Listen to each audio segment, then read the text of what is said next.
Surviving rolling blackouts with CPAP. The rolling blackouts are the problem. This right here, my friend, is the answer to solving the problem. We're going to have some rolling blackouts across the country this year. And I just thought I would come on and share some solutions, not just the battery, but there's more solutions that we can talk about with the rolling blackouts. But first, let's just talk about the rolling blackouts in general. I see we have some people here joining us. Thanks for being here, you guys. I appreciate it very much. And also, by the way, if you want to enter the contest, you just type into comments, no matter what platform you are on right now, you can just type into the comments, #blackout. #blackout in comments. That's going to get you into the contest. We're going to give away a gift card a little bit later on this evening. But right now, I really just want to talk about the rolling blackouts that I've been seeing in the news everywhere over the past couple of days. It looks like we're going to, across the country, be dealing with power outages, unfortunately, for very many different reasons. And just wanted to discuss that. And by the way, I'm curious, what part of the country are you in right now? If you would just type in comments the state that you live in. And I'm just curious to know where people are watching from across the country. And let's see, I'm going to take a look in comments here. And I see folks entering the contest, #blackout. That's all you got to do is just type that into comments, and you're going to be automatically entered. And so I see Jane is here. Hi, Jane. How are you doing? Kimberly is here. Hello, Kimberly, my friend. Diane is here. Hello, Diane. All right, so let's get into this discussion about the rolling blackouts. Let me actually take that comment off if I can figure out how to do it. Okay, so the first thing I want to share with you is an organization that actually has produced a report. The name of this organization is the North American Electric Reliability Corporation. And every year they put out a report, and actually never before has the report been as drastic as this one is right here. So what the NERC is saying is that actually there are going to be rolling blackouts all across the country. And I have a little map that I wanted to show you for starters. And here is the map right here where the blackouts are most expected. So the red areas are where there's the most likelihood of blackouts to occur. And we're talking about this summer is when the rolling blackouts should occur. And then the orange levels, actually, let me do this so you can see. The orange levels are kind of an escalated area of likelihood. Even it extends up into Canada as well, and of course all across the West. And then the red areas are very severe and high likelihood. So let's talk about why these rolling blackouts might be happening across the country. I've got some articles. I simply did nothing more than just do a little Google search about the rolling blackouts in 2022. And the first article, if we can look at this, is from Bloomberg. It says vast swath of U.S. at risk of summer blackouts, regulators warn. Let me just get that out of the way. Drought, plant closures, and supply chain woes threaten the electric grid. So you guys use CPAP. We've got to make some plans on how we're going to deal with this should you be unfortunate enough. And by the way, the map I just showed you does include Middle America, definitely the Western states. But, for the folks on the East Coast and across the Gulf Coast, like myself, we also have to consider hurricanes as well. But just let me read a little portion of this article to you real quick.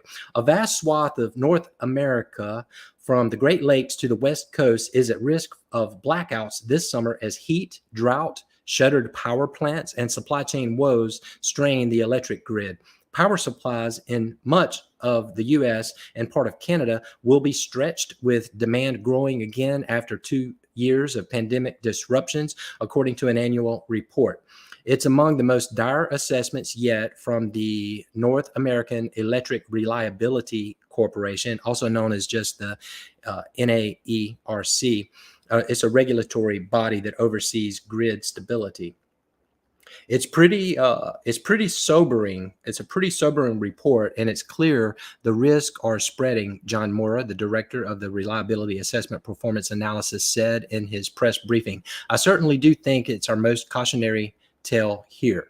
Climate change is partly to blame. A historic drought is covering the western U.S., limiting supplies of hydroelectric power, and forecasts call for a hotter than average summer. But the fight against global warming poses its own risk as older coal-fired plants close faster than wind farms and solar facilities and battery can replace them. So we kind of have like a gap, I guess is what we're saying, is that we're trying to, in the country, change how we provide electricity, and so the old ones are shutting down faster than the new ones are coming up. So I don't know if this was poor planning or what, but also the Ukraine situation elevates our risk of cyber attacks, they are saying in the report. So basically, what we're saying here is it's kind of like a bad situation, and the likelihood of the rolling blackouts is increased due to all of the different factors that are coming into play here. So let's take a look at another article. This one, we'll go over it a little bit quicker because I want to get into the solution as well. This article is from SFist. Get ready for blackouts this summer as unprecedented strain could affect California's power grid. While it's not exactly a surprise nowadays, it's still wild to think that because California's out-of-date power grid is so incompetent, residents of the state expect scheduled power outages and random blackouts regularly, which for this summer might affect up to 1.3 million. And we're just talking about in California. And if you remember the map I showed you, we only have a moderate risk in California. I will say, as you read through these articles, there is one point that I want to make, not here to scare or anything like that, but one important point to just keep in mind regarding the NAERC report is that they gave a report last year as well for 2021 summer. And fortunately, their dire warnings did not really come to fruition. It was like they almost, like, you know how the weatherman gives a forecast, and if the weatherman isn't sure if it's going to rain or not, weatherman's going to say it's going to rain. You know why? That's because if he says it's not going to rain and you plan a wedding or something and it rains, then he's going to be blamed for it. So these forecasters often will predict a more dire situation than what really exists. However, that doesn't negate the possibility of the rolling blackouts. And I do believe that we will experience some rolling blackouts across the country for certain. So you guys, let's just take another look at that map. And for the people who are just now joining, I see new people coming on. This is a map that indicates where the rolling blackouts are most likely to occur. They left out the hurricane areas. In my opinion, we should also have most of the southern East Coast as well as the Gulf Coast, probably in orange. Of course, I'm not the NAERC or anything, but that's how I see it. So let's take a look over here. By the way, you guys, if you haven't already, just type into comments #blackout, and that's going to get you entered into the contest. We have people here from South Carolina, California, Texas, Missouri, Alabama, all over the place, Minnesota. Wow, that is awesome, you guys. Thank y'all again for being here. So I know what you came here for was not to hear a problem. Well, you've heard the problem, and unfortunately, it is potentially real. And part of my job is to help you guys prepare for what might happen. So obviously, if you use CPAP, power is required to run a CPAP. You've got to have your CPAP to get good sleep and to maintain good health. So what would be the solution if your power should go out? So what we have are actually 3 different batteries. I just want to show you this one right here. Check out the front of it. Now, the cool thing about these batteries is you get them charged up. You actually can put this battery in place. You would connect this, like literally you would plug your CPAP machine right here. instead of plugging it into the wall, you plug your CPAP machine in here, and then you plug this battery into the wall. That way the battery stays charged all of the time. And as soon as your power goes out, even if you're asleep, it has a UPS on it, which just simply means uninterrupted power supply. And it automatically, without blinking an eye, will switch over to the battery power as long as the power's out. And then if the power comes back on, then it switches back over to regular power. So that's why these batteries are better than other solutions that you can find online, because these are designed for CPAP machines. We've got this one, which is this tiny little mini. The number of hours don't last quite as long as it does with this one. It's a 5700. As you can see, it's a little bigger, and it does still have the place where you plug in your CPAP machine into the front. And then our best one that we have available is right here. It actually has two outlet ports, these black outlet ports right here. And also these ones are international. So all of them are FAA compliant. So you can actually take them on an airplane with you.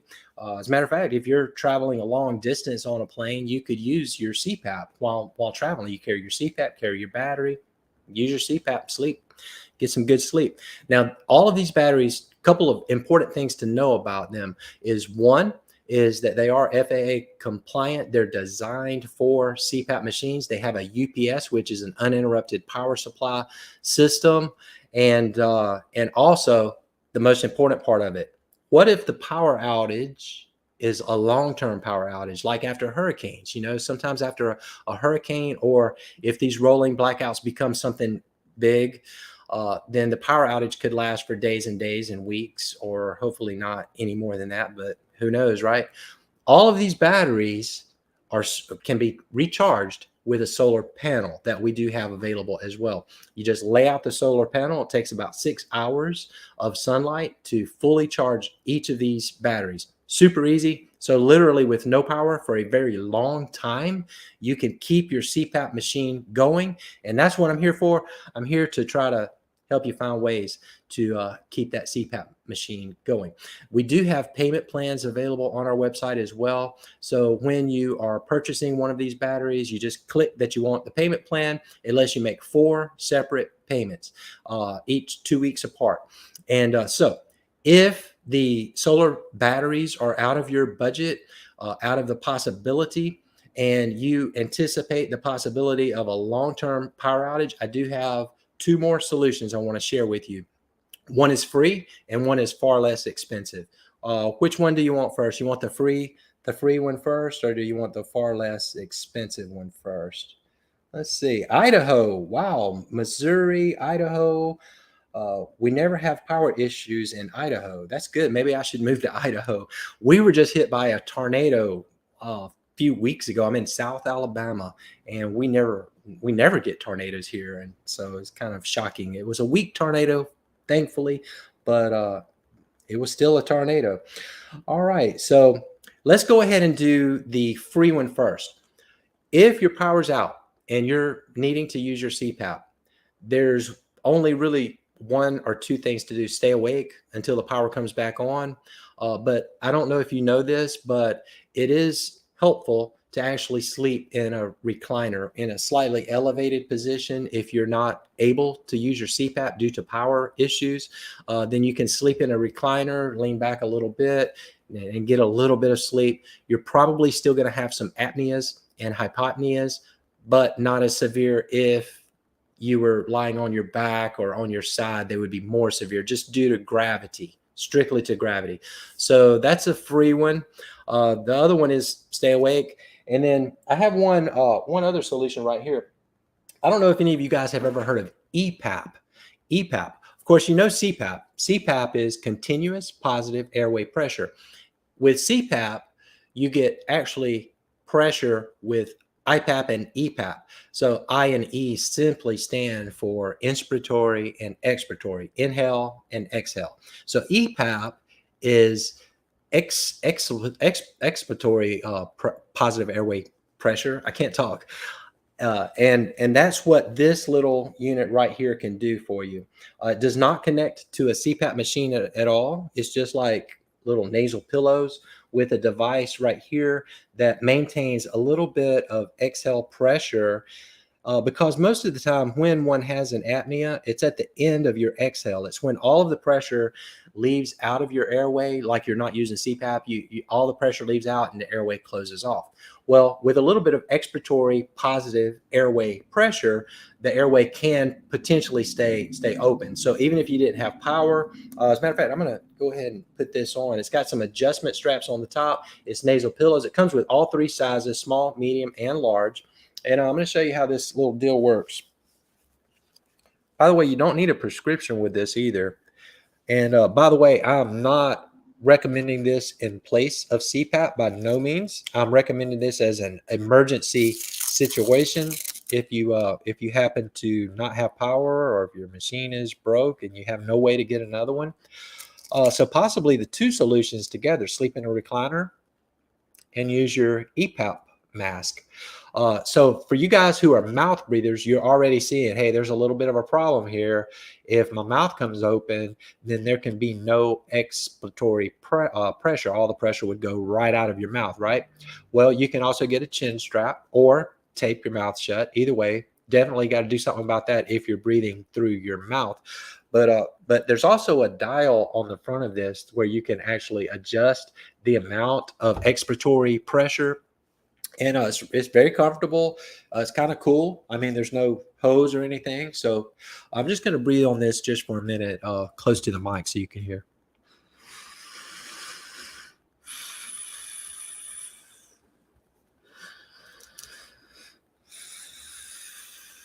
Can you hear the expiratory pressure? Okay, well, that's it. This is called the Opti. Let me see. Let me get the box here. It's called Opti Pillows. Opti Pillows. They're pretty inexpensive and probably not a bad idea to have a set of these on hand and with a chin strap. If you happen to be a mouth breather, or if you use a full face mask, you're definitely going to want a chin strap to go along with this. So that's what I've got, you guys. Let's see.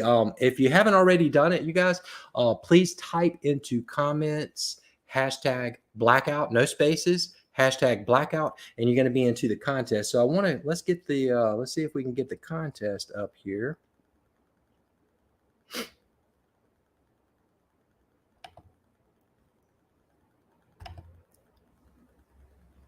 How's everybody doing tonight? Y'all having a good evening? How's the weather where you are right now?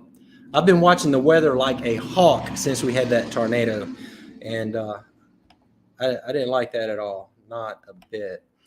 All right, so we got a bunch of people in the contest tonight. Wow, that is fantastic and awesome. All right, so let's see. Make sure that you can see this on the screen.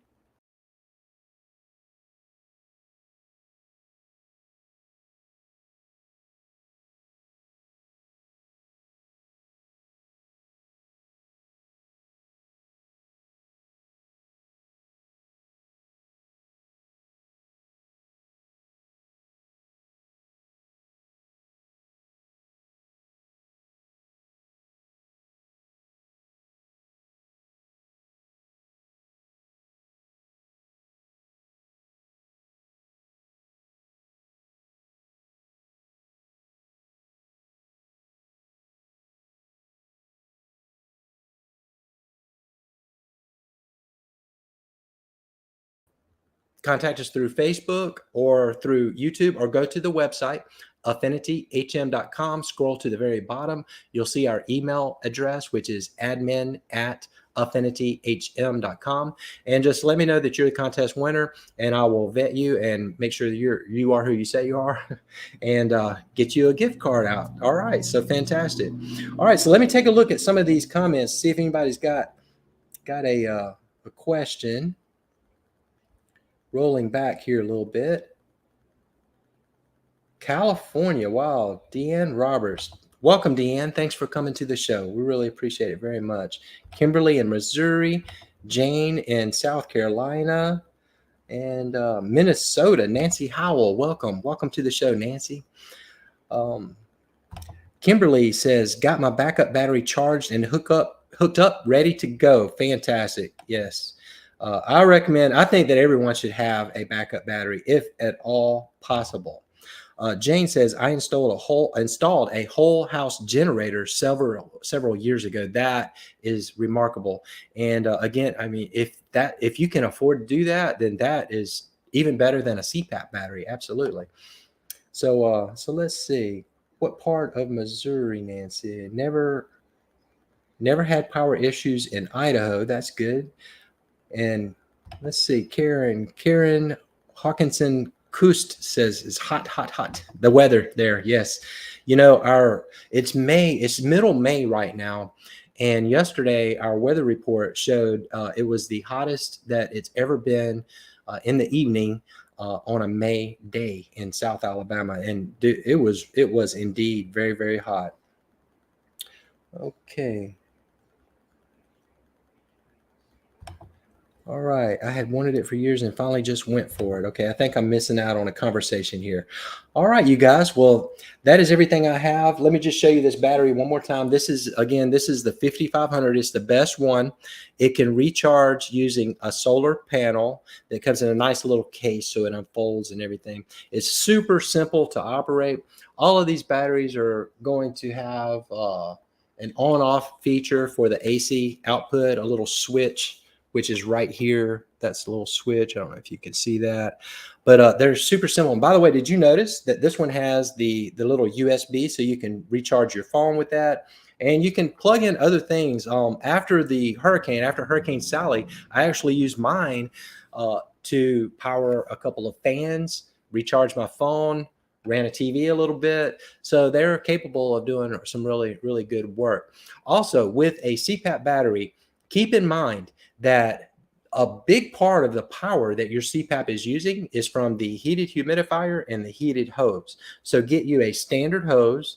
Consider turning off the heated humidifier, use a standard hose. That's going to make the hours for the battery last way, way longer, and you'll be able to get more nights of use off of one charge whenever you do it that way, if at all possible. A heated humidifier, by the way, probably can get you up to 30-40% humidity at its highest level. But even if the thing is turned off and you have a little water in it and it's on zero heat, the air is still passing over water and it'll give you about 5 to 10% humidity. So you still can get some humidity even with that turned off. So, all right, you guys, that's everything I have for you this evening. Thank you for coming back. Y'all know the last couple of weeks I was out traveling, visiting grandbabies. We went to Mississippi, North Carolina, and Georgia. So we were traveling all over the place. My wife and I, we have a lot of new grandbabies right now. So, all right, that's it. I hope everyone has a wonderful evening. You guys take care, and I will see you next time, Thursday night, 8 o'clock Central, and see you then. Y'all have a good night. Thank you.